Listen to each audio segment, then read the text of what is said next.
ভিডিওর থাম্বনেল দেখে তো বুঝতেই পেরেছো আজকে ভিডিওর মেইন টপিক কি। হ্যাঁ, ঠিকই ধরেছো। আজকে আমরা কথা বলবো Vivo X200 সিরিজকে নিয়ে। Vivo X200 সিরিজে টোটাল ৩টি ফোন ইন্ডিয়ান মার্কেটে লঞ্চ করেছে আর ১টি ফোন বাংলাদেশের।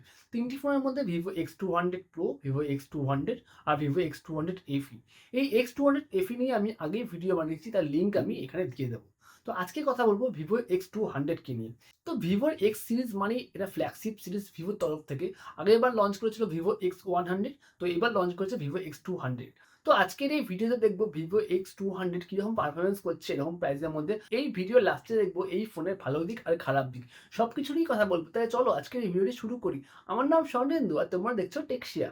কিছুদিন আগেই আমার এক ভিডিওর কমেন্ট বক্সে রুবেল আহমেদ নামে এক ভিউয়ার্স কমেন্ট করেছিলেন Vivo X200 এর রিভিউ দিলেন। সেই জন্যই কিন্তু আজকের এই ভিডিওটি আমি বানাচ্ছি।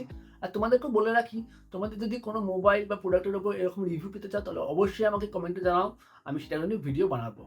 প্রথমেই বক্স থেকে আনবক্সিংগুলো দেখতে পারবে একটি ফোন, তারপর একটি 90 ওয়াটের ফ্ল্যাশ চার্জার অ্যাডাপ্টার, সিম ইজেক্টার টুল, এটি প্রোটেক্টিভ কেস এবং প্রি অ্যাপ্লাই করা একটি প্রোটেক্টিভ ফিল্ম। ডিজাইনের দিক থেকে এই ফোনে দেখতে পারবে মেটালের ফ্রেম আর সাথে ব্যাকে রয়েছে একটি গ্লাস। আর এরকম মেটাল ফ্রেম হওয়ার কারণে ফোনটা অনেকটাই প্রিমিয়াম লুক দিচ্ছে, কারণ মেটাল ফ্রেমটি সাইড থেকে একটু করে কার্ভ আর সেজন্য হাতে নিলে কোনো রকম শার্প কর্নার ফিল হয় না। ওভারঅল হ্যান্ড এক্সপিরিয়েন্স খুবই ভালো। ফোনটা ধরলে মনে হয় যেন একটা প্রিমিয়াম ফোন হাতে ধরে গেছো। ভিভোর তরফ থেকে ফ্ল্যাগশিপ ফোন, তাই হাতে নিলে এই ফোনটা তোমরা সেই ফ্ল্যাগশিপ ফিলটা অবশ্যই অনুভব করতে পারবে। A few moments later. চলে এসেছি দ্বিতীয় দিন। একটা ভিডিও করতে কত খাটনি হয়, পরিশ্রম হয়। যদি ভিডিওটা এতটা ভালো লাগে তাহলে প্লিজ একটি লাইক, শেয়ার আর সাবস্ক্রাইব করতে ভুলো না। ডিসপ্লের দিক থেকে এই ফোনে রয়েছে 6.67 ইঞ্চির একটি LTPS অ্যামোলেড ডিসপ্লে, যেখানে 120 হার্টজের রিফ্রেশ রেট সাপোর্ট পাচ্ছ। সাথে রয়েছে 4500 নিটসের পিক ব্রাইটনেস এবং এই ডিসপ্লেটি কোয়াড কার্ভ হওয়ার জন্য হাতে গ্রিপ করতে তোমাদের কোনো সমস্যা হবে না। আর অ্যাক্সিডেন্সিয়াল টাচ বা যেগুলো নর্মাল 3D কার্ভে আমরা দেখতে পারি অ্যাক্সিডেন্সিয়াল টাচ, এরকম এই টাইপের সমস্যা এই ফোনে অন্তত হবে না। আর এই ফোনের ডিসপ্লেতে কিন্তু রয়েছে LTPS AMOLED, not LTPO AMOLED. LTPO AMOLED হলে অন্তত এই দামে একটু ভালো হতো, কারণ LTPS অ্যামোলেড ফোনের 120 হার্টজ থেকে 60 হার্টজের মধ্যে আপ ডাউন করতে পারে। যখন ফোন আইডিয়াল পজিশনে থাকে তখন 60 হার্টজে কাজ করে, আর নর্মাল স্ক্রলিং হলে 120 হার্টজে শিফট হয়ে যায়। আর LTPO অ্যামোলেড হলে নর্মাল পজিশনে সেটা 1 হার্টজে চলে যায়, যেটা অনেক বেশি ব্যাটারি সেভ করতে পারে LTPS এর তুলনায়। তাই ডিসপ্লের দিক থেকে LTPO অ্যামোলেড বেস্ট হয়। যে কোনো প্ল্যাটফর্মে তোমরা 4Kতে HDR কন্টেন্ট প্লে করতে পারবে এই ফোনের ডিসপ্লেতে। ফোনের মেন হার্ট হলো প্রসেসর। তো প্রসেসরের দিক থেকে এই ফোনে একটি ফ্ল্যাগশিপ প্রসেসর রয়েছে, যেটি মিডিয়াটেক ডায়মেনসিটি 9400, আর এটি 3 ন্যানোমিটার আর্কিটেকচারের ওপর তৈরি। অপারেটিং সিস্টেম হিসাবে এই ফোনে রয়েছে ফানটাচ OS 15, যেটা ইন্টারন্যাশনাল মডেলে পাবে, তবে চাইনিজ ভেরিয়েন্টে তোমরা অরিজিন OS 5 পাবে। অ্যান্ড্রয়েড হিসাবে এই ফোনে রয়েছে অ্যান্ড্রয়েড 15, আর কোম্পানি বলছে এখানে 4 ইয়ার্সে অ্যান্ড্রয়েড আপডেট দেবে। সিকিউরিটি আপডেট কতদিন দেবে সেটা নিয়ে কোম্পানি কিছু বলেনি, তাই আমরা মনেই করতে পারি অ্যান্ড্রয়েড আপডেটের সাথে সাথে 4 ইয়ার্সের সিকিউরিটি আপডেটও এই কোম্পানি দেবে। বাংলাদেশ মার্কেটে এই ফোনটি একটি ভেরিয়েন্টে লঞ্চ করেছে, সেটি 16GB র্যাম আর 512GB ইন্টারনাল স্টোরেজ, যার দাম 1,40,000 টাকা প্লাস ভ্যাট। আর ইন্ডিয়ান মার্কেটে এই ফোনটি দুটি ভেরিয়েন্টে লঞ্চ করেছে, একটি 12GB র্যাম আর 256GB ইন্টারনাল স্টোরেজ, যার দাম 66,000, আরেকটি 16GB র্যাম আর 512GB ইন্টারনাল স্টোরেজ, যার দাম 72,000 রুপিস। র্যাম টাইপের দিক থেকে রয়েছে LPDDR5X এর র্যাম, আর ইন্টারনাল স্টোরেজ রয়েছে UFS 4.0। আর এই মিডিয়াটেক 9400 প্রসেসরের সঙ্গে এই কম্বিনেশনে তোমরা এই ফোন থেকে মোটামুটি 26 লাখের কাছাকাছি আন্তর্জাতিক স্কোর পাবে, যার মাধ্যমে তোমরা গেমিংয়ের দিক থেকেও কোনো রকম সমস্যা দেখতে পারবে না। এই ফোনে স্মুথ গেম প্লে হবে। যে কোনো বড় বড় গেম যেমন গানসিন ইম্প্যাক্ট বা BGMI, যে সব রকম গেম তোমরা এখানে স্মুথলি খেলতে পারবে, কারণ এখানে পাওয়ারফুল ফ্ল্যাক্সি লেভেলের প্রসেসর রয়েছে। সেই কারণে এত দামি ফ্ল্যাগশিপ ফোন কিনলে যে কোনো মানুষই এর ক্যামেরার দিকে একটা হাই এক্সপেকটেশন রাখবে। তো ক্যামেরার দিক থেকেও এই ফোন তোমাদের একদম নিরাশা করবে না, কারণ ক্যামেরার দিক থেকে এই ফোনে রয়েছে 50 মেগাপিক্সেলের ট্রিপল ক্যামেরা সেটআপ। যদিও ব্যাক সাইড থেকে কোয়াড ক্যামেরা সেটআপ মনে হলো, এখানে কিন্তু তোমরা 3টি ক্যামেরাই পাচ্ছ।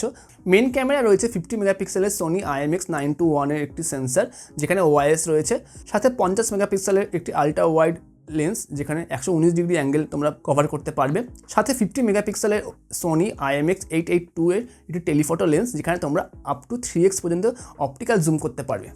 এই টেলিফটো লেন্স আর মেন ক্যামেরাতে তোমরা OIS এর সাপোর্ট পেয়ে যাবে।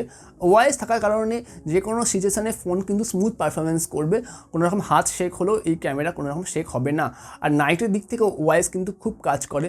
আমাদের অনেক ফোনেই দেখেছি যেখানে OIS থাকে না, নাইটে ফটো তুলতে গেলে ফোন একটু শেক হলেই ফটো ব্লার হয়ে হয়ে যায়, কিন্তু ওআইএস থাকার কারণে ফটো নাইটে কোনো রকম ব্লার হবে না। ভিভোর যখন ফোন, তো ক্যামেরার দিক থেকে তো একটু আলাদা পারফরমেন্স করবেই অন্যান্য ফোনের তুলনায়, তাই এই মেন ক্যামেরাতে রয়েছে VCS টেকনোলজি। এই VCS টেকনোলজি থাকার কারণে যখন তোমরা কোনো ফটো শ্যুট করবে তখন অরিজিনালি যেরকম কালার শিফটিং দেখতে পারবে, সেম কালার কিন্তু মোবাইলে দেখতে পারবে, মানে ক্লোজ টু ন্যাচারাল শট তোমরা তুলতে পারবে এই ভিভোর মোবাইল থেকে। পাওয়ারফুল প্রসেসর আর পাওয়ারফুল ক্যামেরার মেগাপিক্সেল, তাই তোমরা মেন ক্যামেরা দিয়ে 4K-তে 60 FPS ও 30 FPS রেকর্ডিং করতে পারবে, সাথে 1080p-তে 30 FPS, 60 FPS, 120 FPS ও 240 FPS রেকর্ডিং করতে পারবে। আরেকটা কথা বলে রাখি, যখন তোমরা 4K-তে 30 FPS বা 60 FPS রেকর্ডিং করবে তখন কিন্তু এখানে প্রপার ওআইএস টেকনোলজি কাজ করবে না। বেসিক্যালি 1080p-তে রেকর্ডিং করার সময় তোমাদের প্রপার ওআইএস টেকনোলজি কাজ করবে, যেটা অপটিক্যাল ইমেজ স্টেবিলাইজেশন বা ইমেজকে বা ভিডিওকে স্মুথ তোলার জন্য। ফ্রন্ট ক্যামেরা হিসাবে রয়েছে 32 মেগাপিক্সেলের একটি সেলফি শুটার, আর ফ্রন্ট ক্যামেরাতে তোমরা 4K-তে 60 FPS ও 30 FPS রেকর্ডিং করতে পারবে, 1080p-তে 30 FPS ও 60 FPS রেকর্ডিং করতে পারবে। এই ফোনের ক্যামেরা দিয়ে ছবি তোলার পর তোমরা যখন কোনো বন্ধুদের দেখাবে তখন তারা নিজেরাই বুঝতে পারবে না এটা ডিএসএলআর তোলার ছবি নাকি মোবাইলের তোলা ছবি। ডিএসএলআর আর মোবাইলের গ্যাপটাকে অনেকটা কম করতে পেরেছে এই ভিভো X200 মোবাইলটি, কারণ এই ক্যামেরাতে অনেকগুলো ফাংশন আছে যেগুলো সত্যি অনেক ইউজফুল ডেলি লাইফে ফটো তোলার সময়। ক্যামেরা ফিচার্সের দিক থেকে এই ফোনে দেখতে পারবে হাই রেজলিউশনের ফটো তোলার অপশান, সাথে panorama, ultra HD, document, slow motion, long exposure, time lapse, super moon, astro, landscape mode, pro mode, live photo, portrait video, অনেক বলে শেষ করতে পারবো না। আমি লিস্ট লিখে দিলাম, তোমার এখান থেকে ভিডিও স্টপ করে দেখে নিও। পাওয়ারফুল প্রসেসর, পাওয়ারফুল ক্যামেরা, তো ব্যাটারিকেও তো পাওয়ারফুল হতে যাবে না একে পাওয়ার দেওয়ার জন্য। তো ব্যাটারি হিসাবে এখানে সেমি সলিড একটি ব্যাটারি রয়েছে যেটি 5800 mAh, আর এটিকে চার্জ করার জন্য 90 ওয়াটের ফ্ল্যাশ চার্জার তোমরা বক্সেই পেয়ে যাচ্ছ। কানেক্টিভিটির দিক থেকে এই ফোনের 5G ব্যান্ডে সব রকম সাপোর্ট পাচ্ছ, আর এই ফোনে কিন্তু eSIM-এরও সাপোর্ট আছে, তোমরা eSIM-ও এখানে সেট করতে পারবে। তবে কি তোমরা 3টে সিম ইউজ করতে পারবে তা না, কোম্পানি এখানে একটু লিমিট করে দিয়েছে, হয় তোমাদের দুখানা ফিজিক্যাল সিমকে ইউজ করতে হবে, নাহলে একটি ফিজিক্যাল সিম আর একটি eSIM তোমরা এই ফোনে ইউজ করতে পারবে। এক ঝলকে এবার এই ফোনের কিছু ভালো দিক আর খারাপ দিকগুলো দেখে নিন। ভালো দিকের সাইড থেকে তোমরা পাচ্ছ এই ফোনের premium camera, powerful processor, battery backup খুব ভালো, আর eSIM-এর সাপোর্টও পাচ্ছ, সাথে NFC সাপোর্ট আছে। আর খারাপ দিকের দিক থেকে এই ফোনে রয়েছে LTPS AMOLED, যেটা একটা মোস্ট নেগেটিভ পয়েন্ট এই ফোনের। এখানে LTPO AMOLED দিলে অন্তত অনেক বেশি ভালো হতো। ফ্ল্যাগশিপ ফোন হওয়া সত্ত্বেও এই ফোনে কোনো রকম ওয়্যারলেস চার্জিংয়ের সাপোর্ট নেই। আমি জানি ওয়্যারলেস চার্জিং অনেকেই ইউজ করে না, কারণ ওয়্যারলেস চার্জিং ইউজ করলে ফোন ব্যাটারি অনেক গরমও হয় আর ব্যাটারি অনেক স্লোতে চার্জ হয়। এই 5800 mAhকে ওয়্যারলেস চার্জিংয়ে চার্জ করলে হয়তো অনেক টাইম লেগে যেত নর্মাল চার্জের তুলনায়, তাই হয়তো ওয়্যারলেস চার্জিংয়ের টেকনোলজি দেয়নি। তবে ফ্ল্যাগশিপ ফোনে এইরকম ওয়্যারলেস চার্জিংয়ের টেকনোলজি দিলে অন্তত কোম্পানির থেকে একটু বেশি ভালো হতো ইউজারদের জন্য। ফ্ল্যাগশিপ ফোন হওয়া সত্ত্বেও এখানে তোমরা পাবে অপটিক্যাল ফিঙ্গারপ্রিন্ট সেন্সার, যেটা বেসিক্যালি মিড বাজেট ফোনে দেখতে পাওয়া যায়। আর maximum flagship company ultrasonic fingerprint দেয়, যেটা অপটিক্যাল ফিঙ্গারপ্রিন্টের থেকে অনেক ফাস্ট আনলক করতে পারে। সাথে পিকচার কোয়ালিটিতে ডলবি ভিশনেরও সাপোর্ট দেয়নি এই কোম্পানি। এইবার আসি ভিডিওর মেন পার্ট, কনক্লুশনের দিক থেকে আমি বলবো এই ফোনটা যেরকম প্রাইসে লঞ্চ করেছে, তোমরা যদি কোনো ডিসকাউন্ট অ্যাপ্লাই করতে পারো তাহলে 5-6 টাকা ডিসকাউন্ট এমনিতেই পেয়ে যাবে। আর এই ফোনটা কেনার জন্য অবশ্যই তোমরা অফলাইন দোকানে যেতে পারো, অফলাইন দোকানে গেলে ভিভোর ফোনে অনেক ডিসকাউন্ট পাওয়া যায় অনলাইনের তুলনায়। আর তোমাদের মেন ফোকাস যদি ক্যামেরার দিকে হয়, মানে সব কিছু ছেড়ে শুধু ক্যামেরাই মেন ফোকাস, তাহলে অবশ্যই তোমরা এই ফোনটা কেনো। আদারওয়াইজ যদি UI বা সফটওয়্যার দিকে মেন ফোকাস দিতে হয় তাহলে অন্য কোনো অপশন তোমরা দেখতে পারো এই দামের মধ্যে। বিশেষ করে স্যামসাং আছে এরকম প্রাইসে, বা গুগল পিক্সেল 10 Pro আছে এরকম প্রাইসের মধ্যে। সেসব নিয়ে পরে ডিসকাস করবো, পরে কোনো ভিডিওতে কথা বলবো এইসব ফোনের রিভিউ নিয়ে। আর যদি এই গুগল পিক্সেল 10 Pro বা স্যামসাংয়ের মোবাইলে কোনো ভিডিও পেতে হয় তাহলে অবশ্যই আমাকে কমেন্টে জানাও, আমি সেটা নিয়েও ভিডিও করবো। তো ভিডিও শেষ করার আগে আমার মতামত এটাই হবে, যদি ক্যামেরা আর পারফরমেন্সে তোমাদের মেন ফোকাস হয় তাহলে অবশ্যই এই ফোনের দিকে যাও। আদারওয়াইজ অন্য কোনো অপশনও তোমরা দেখতে পারো এরকম প্রাইসের মধ্যে, কারণ এটি একটি ফ্ল্যাগশিপ ফোন আর ফ্ল্যাগশিপ প্রাইসও রেখেছে এই ফোনটা। তো যাই হোক, এই ভিডিওটা এতটাই।